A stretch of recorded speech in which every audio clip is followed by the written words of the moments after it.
One Battle After Another comes in at 95% on the tomato meter, 85 by the audience. So it's a well universally liked film that stars Leonardo DiCaprio, Sean Penn, and it tells the tale when their evil enemy resurfaces after 16 years. A group of ex revolutionaries reunite to rescue the daughter of one of their own, directed by Paul Thomas Anderson.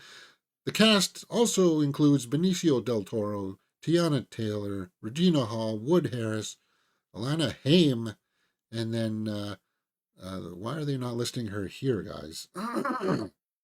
Because she's also really good in this film. She's the lead, one of the leads. Chase Infinity. Yeah, I'm not a big fan of that IDBM. You should be putting that up there because she has a lot to do with this film, and she's one of the standouts. Now, the acting, I think, is going to be a big draw, but it's not going to be from DiCaprio. It's going to be actually from Sean Penn, who plays this obscure marshal or general, uh, and basically his obsession of finding them. Because as we learn throughout the film, there's some good reasons why he's chasing them, and it's not all what you would think. Uh, the trailers really did a disservice to this film because they made it seem like this was going to be like a Guy Ritchie uh, kind of like actioner with some cheekiness to it. Like the trailers really didn't do this film a good job. It's really about a father trying to get back his daughter that has been taken by this obscure general that's got some serious issues. Like he's wanting to be a part of this secret society, and he's obviously bigoted and got some emotional trauma going on. The best part, I think, without a doubt, has to be Sean Penn, and it's cool because you're watching this film unfold, and it's like, oh yeah, no, I forgot that Sean Penn. He's a totally fantastic actor. Now, that's not to let down the other people in this film. Del Toro, Benicio's also good, but it's this actress here, this one who played the daughter, uh, did a fantastic job, and I don't think people should be shying away from that because Chase Infinity, right? Uh, Chase Infinity. She's got a bright future in front of her. So I liked the film. I liked it. But when I got out, I was like, I don't know why people are giving this a 9.5 though. Like it's a quality made film. The pacing for the runtime of uh, 2 hours and was it 45 minutes? 2 hours and 41 minutes. I felt like maybe a little bit could have been cut out. This could have been about a 2 hour and 15-minute film and still had the same kind of impact. Uh, it's not as strong as, say, There Will Be Blood. I mean, that movie is a masterpiece.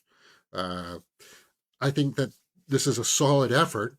I don't think I would say that this is in Best Picture uh, arena. I don't see that. Like, it doesn't have one of those big, impactful statements about it. Like, I was worried about it at first because I thought this would go into kind of the political culture of what's going on in the country down south from us. Like it would be knocking on the extreme right wing and the radical left, and it's like it doesn't do that. It's smart enough not to do that, but it's kind of like giving nods as to okay, well, this could be an allegory for that. This is definitely leaning towards that because they use this scope of this secret society that Sean Penn's character wants to be part of. But it's more or less somebody on the run, and then the father trying to catch up with her. That's more or less what the movie's about, and I liked that part of the film. But when it was doing all this other eccentric stuff, uh, maybe that's where it lost a little bit of its flair for me.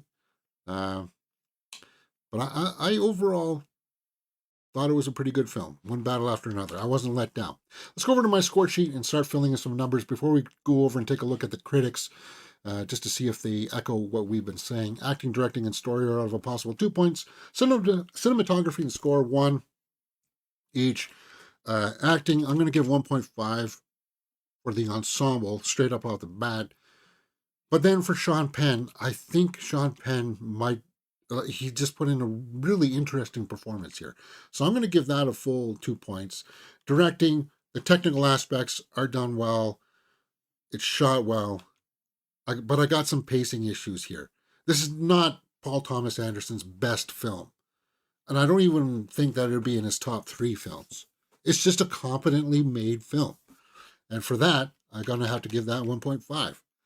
The story overall, it's got some stuff in here where it made me think of movies like Wind River, where that had something significant to say about one aspect of our society, where it's grim, it's morose, it's vile. Like there's an aspect of the corruption of one side here, uh, that is gross and vile and corrupt. And I wish they leaned into that a little bit more and made a statement about that. But I felt like that part of the story was a little bit fumbled. A little bit fumbled. Other than that, it's just a father daughter story, and for that, I may come back to that.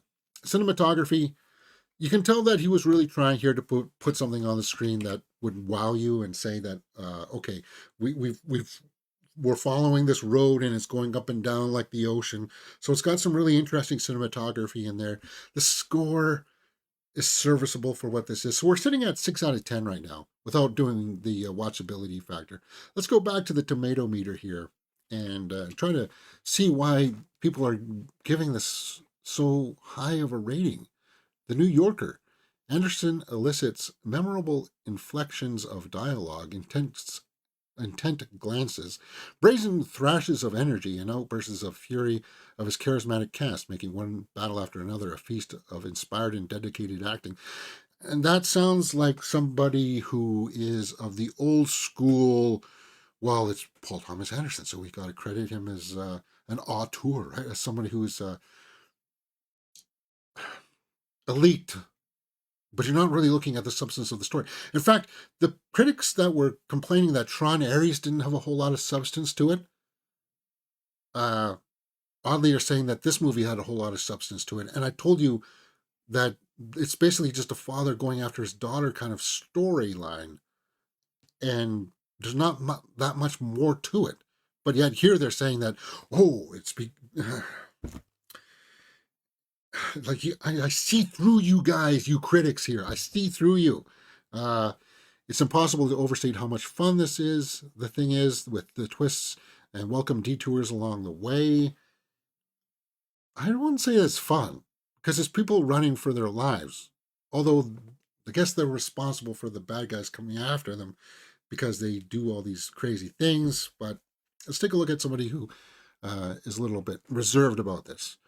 Uh, Paul Thomas Anderson leans heavily on the elasticity of the fictional setting and never really commits to the rights of the very groups fighting for the innocuous, diluted revolution. Yeah, so that's what I was talking about him dancing around the current political climate there in that country to the south. A lot of to offer visually, but not enough to avert from the real world. Yeah, and while Sean Penn is running around doing these crazy things, uh, chasing them and stuff, uh, the scene that really kind of stuck out to me the most was when this this guy whose blood he's indigenous does something against his morals, and there's a scene of him just sitting in the car saying thinking like this, okay, am I going to do this? I'm not going to do this. I'm not going to let this bad thing happen. And I like the fact that Paul Thomas Anderson gave him that time on screen just to sort it out with us, and then and you see him just say, "No, I'm not going to let this happen." And then that's the most interesting scene in this movie for me, for me at least. And I don't know if you may say, "Well, he's indigenous, so you're indigenous," but no, no, because you actually see the conflict of a character there. You don't really see the conflict of the character of Leonardo's character, because you know that he loves his daughter. Of course, he's going to go after his daughter. Of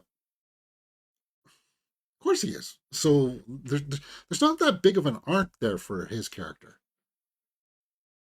Uh, Benicio has an interesting character because he's kind of like marshaling this town and corralling all the people in the town to like help them, like get them out of town and stuff like that. So there's some interesting stuff, no doubt about it, no doubt about it. But for me, I don't find it as high as a 95 or 85. It's good.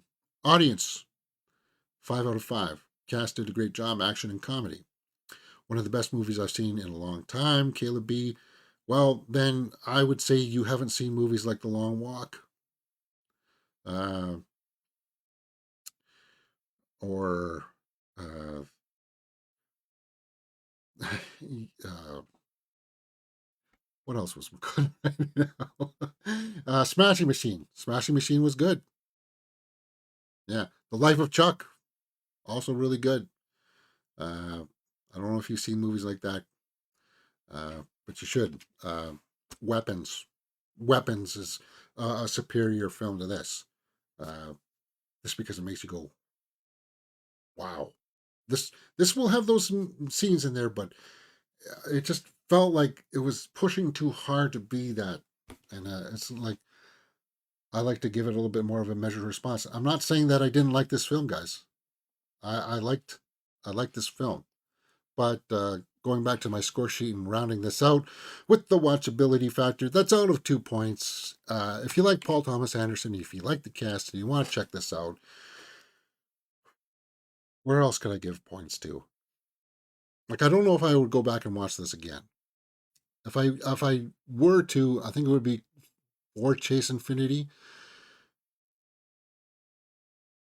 because it starts off with a character that you don't really like at all, and then it becomes muddled at the end.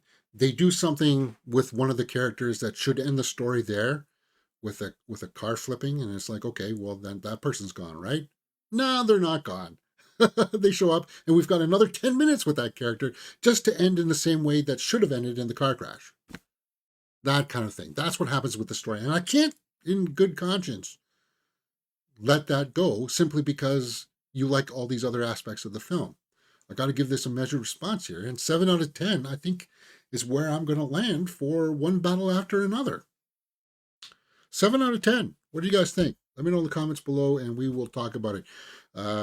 We'll take some live comments here in just a second. But if you are interested in knowing, we just reviewed The Baltimoreans, Smashing Machine, and Tron Ares. Tron Ares up on the channel right now. You're watching Mirror Domains.